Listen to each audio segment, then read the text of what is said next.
이제 이적을 넘어서서 여러 예언들을 한번 살펴보겠습니다.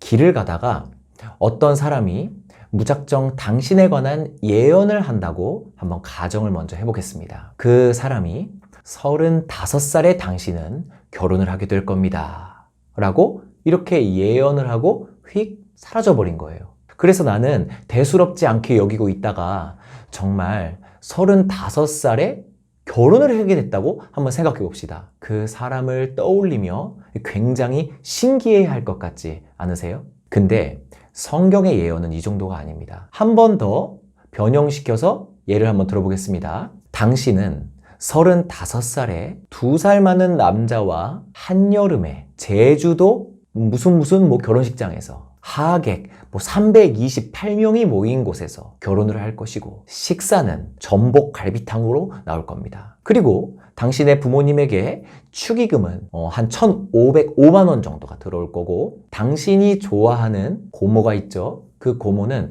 3년 후에 암으로 죽기 때문에 공교롭게도 당신의 결혼식에서는 못 보게 될 겁니다. 이 정도의 디테일로 예언을 했다고 한번 가정을 해봅시다. 근데요, 이 예언의 디테일들이 단 하나도 빠짐없이 다 맞은 거예요. 당신의 기분은 어떨 것 같습니까? 그죠? 진짜 신기하다.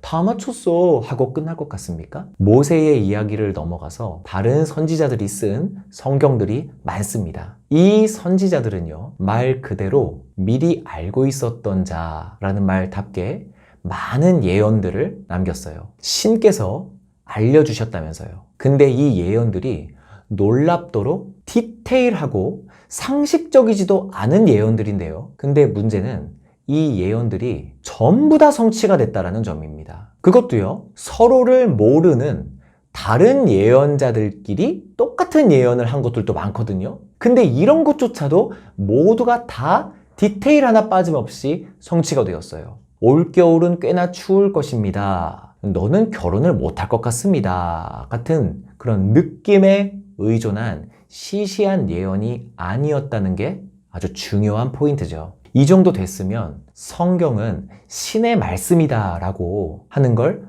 안 믿는 게 엄청난 믿음 아닙니까?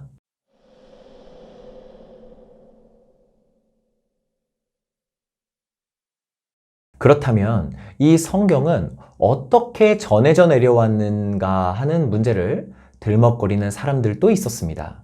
이에 대하여 칼빈은 심플하게 말하는데요. 경건한 왕이었던 요시야가 그 원본은 성전에 보관하고 필사본을 만들어서 왕궁 서고에 보관하였다라는 그 성경의 내용을 그대로 알려줍니다. 참고로 이 내용은 성경 열왕기서와 역대서에 기록되어 있는데요. 그리고 민족 전체로 볼 때에는 어떻게 이 성경이 전해져 내려왔느냐, 손에서 손으로 필사되어 전수되었다라고 보는 것이 타당합니다.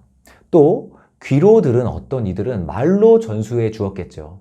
여러분, 이 세대별로 필사가 되었다라는 것을 다시 한번 곱씹고 싶은데요. 오래전에 전해져 내려오는 고서가 정확하고 믿을 만한가를 알 수 있는 지표가 3가지가 있다고 합니다. 첫 번째로는요, 사본과 원본의 기록의 시간차가 적을수록 믿을 만한 책이라고 하는데요. 성경은 기록 시간 차이가 평균 25년이라고 합니다. 정말 사람의 한 세대마다 사본이 있었다고 볼 수가 있는 거죠. 25년이니까요. 하지만 다른 고서의 평균 시간차가 어느 정도 되는지 아십니까? 약 500년이라고 합니다. 그리고요, 사본의 수가 많을수록 원본의 신뢰성이 높아지는데요. 성경은 당연히 가장 많은 사본의 수가 남겨진 기록물입니다. 자그마치 24,643권이 발견되었다고 해요. 그런데 다른 고서들은 평균 사본이 5에서 600권 정도 발견되었다고 합니다. 그리고 원본의 진위가 높은 사본 간의 오차율이 약 5%라고 하는데요. 이 사본이랑 원본의 오차율이 5% 정도예요. 이 정도면요, 원본을 베낀 사본의 가치가 아주 충분하다고 본다고 해요. 그런데 성경의 4분의 5 차율이 몇 %인지 아십니까? 이 정도면 맞춤법 정도 틀렸다고 봐도 대단한 퍼센트인데요. 자그마치 0.5%의 오차율이라고 합니다. 이건 정말 실수로 맞춤법 하나 틀린 거예요.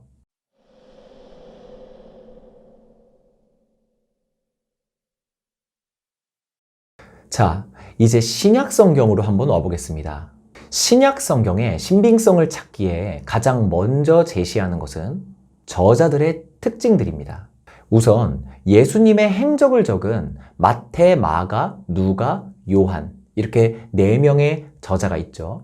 이 4명을 보자면 이 기록자들의 능력을 뛰어넘는 내용들로 가득 차 있다는 걸 칼빈은 언급합니다. 그러니 성령의 인도하심으로 기록되었다라는 증거라고 밖에는 말할 수가 없는 거죠. 특히 교육 수준이라고는 미천한 일개 어부였었던 요한은 어부였으니까요.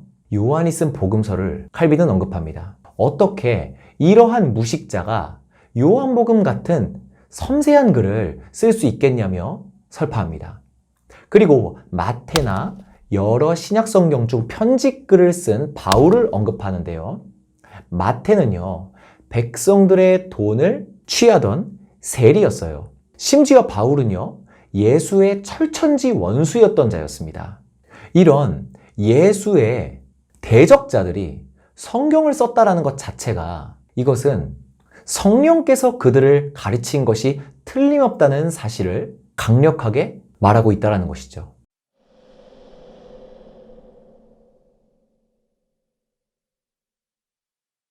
칼빈은 마지막으로 우리 교회, 각 신자들이 성경의 신빙성을 제시하고 있다고 합니다. 성경은 자그마치 4000년가량 우리 인간들에게 읽혀온 책입니다. 이 책을 읽은 독자들은 너무나 많았겠죠. 그런데 아직까지 이 성경이 살아있다는 것 자체가 성경의 신빙성을 의심하는 것이 독특한 점이 되고 많은 것입니다. 4000년 동안 전 인류 가운데에 살아남은 책이라는 것 자체가 말이에요.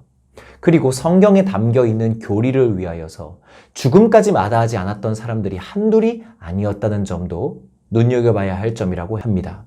그리고 오랜 역사가 증명하는 한 가지가 더 있습니다. 이런 성경의 권위를 인정하고 성경대로 살고자 한 사람들은 모두 경건하였고 이웃들에게 사랑을 받았으며 인격적으로 매우 성공하였었고 그 어떤 누구보다도 인간적이었다라는 점이에요. 여러분, 4000년이라는 시간 동안 우리 인간의 문화는 너무나 다양하게 변했을 겁니다. 어느 시대에는 이런 문화가 유행했을 거고 또 어떤 시대에는 또 전혀 반대되는 문화가 유행했었을 때가 있었겠죠. 하지만 성경을 믿는 사람들은 시대와 공간을 막론하고 어디에서나 선한 영향력과 그 누구보다도 인간적인 면모를 발산했다는 점입니다. 이것이 굉장히 시사하는 바가 큰데요. 성경을 믿는 무리들은 역사를 막론하고 언제나 매력적이었다는 점은요, 성경이 시공간을 넘어서는 진리임을 가장 강력하게 설파하고 있는 것이란 거죠.